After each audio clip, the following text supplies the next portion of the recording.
Alors, si on regarde comment on pourrait combler les besoins de nos enfants sans que ça prenne des heures par jour. Alors moi, je vous donne la recette. C'est pas moi qui l'ai inventée, c'est un psychologue américain.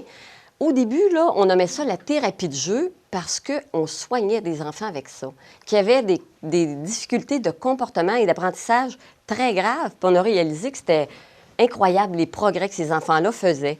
Maintenant, on propose ça à tous les parents parce que ça les aide à avoir une meilleure relation avec leur enfant et ça comble tous les besoins aussi. Alors, je vais appeler ce moment-là le temps d'exclusivité. Et les parents qui font ça avec leurs enfants, les enfants qui savent parler vont appeler ça le 20 minutes. À un moment donné, ils vont dire « Hey, c'est quand mon 20 minutes? » Parce que ce temps-là, c'est une période de 20 minutes. La recette dit, idéalement, si je veux combler mon enfant et avoir une bonne collaboration de sa part, je devrais faire ça 3 fois par semaine. C'est l'idéal. Et ce temps-là devrait durer 20 minutes. Pas plus long, pas plus court, parce que ça aussi, on a étudié ça. Et 20 minutes, c'est un temps concentré.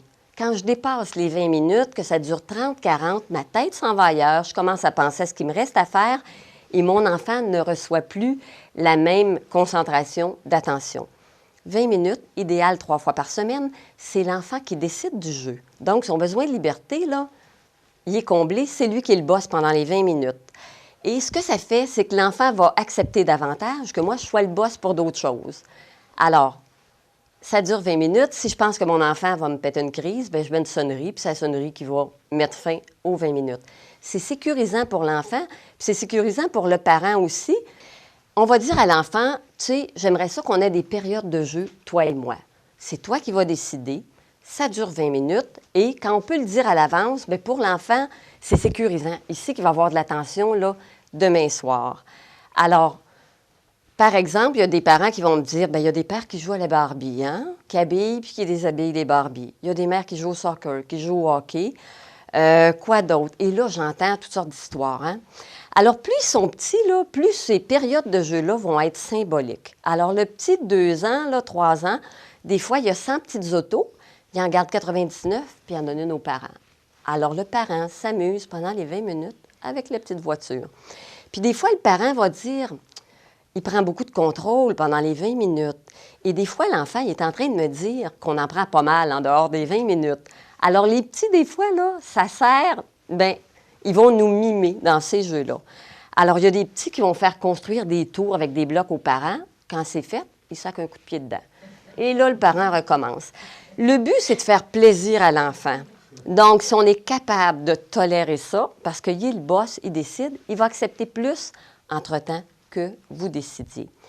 Pas de questions, pas de suggestions, pas d'ordre. Pas dire hey, « ça serait beau si tu plaçais ça comme ça serait... » C'est lui qui mène. Vous vous taisez, à moins qu'il vous questionne puis qu'il vous demande de parler. C'est lui, c'est votre guide, là, et vous faites ce qu'il vous demande en autant que c'est faisable, là. Occasionnellement, si vous aimez ça, vous allez dire à votre enfant « sais-tu que j'aime ça? Ces temps-là, toi et moi, s'il fait des choses que vous pouvez encourager, vous en profitez, vous le faites. » Alors, sentiment de compétence, amour, liberté, sécurité, parce qu'il est encadré, plaisir, tout ça, c'est comblé en 20 minutes. Ce qui est important à retenir aussi, c'est que ce moment-là est inconditionnel. Ce que ça veut dire, c'est que si j'ai dit à mon enfant, en partant le matin, ce soir, on fait 20 minutes de jeu ensemble, et que là, je vais le chercher à la garderie ou à l'école, puis là, il y a une liste longue de même d'affaires qui n'étaient pas correctes, et qui arrive à la maison, puis là, c'est des crises. Ça se pourrait, parce qu'on est humain, que je n'ai pas envie d'y donner son petit 20 minutes. Hein? Mais si j'y donne pas, en lui disant « tu as été bien trop tannant, pas question », ça fait que l'enfant, c'est comme si je le mettais au complet à la poubelle. C'est comme si il se sentait pas bon en rien. Alors que si je dis à mon enfant, tu sais, je t'ai promis 20 minutes à matin, on va le passer ensemble, mais je dois te dire que ça me tente moins. Tu sais, après tout ce qui s'est passé, là, mais je te l'ai promis et je tiens ma promesse. Mais j'aime pas du tout ce que tu as fait aujourd'hui. Mais toi, je t'aime, t'es mon fils.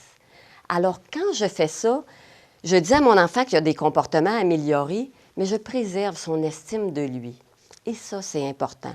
Mais je peux lui dire que ça ne me tente pas de miettes, par exemple. Ça, là, c'est me faire de la place comme parent.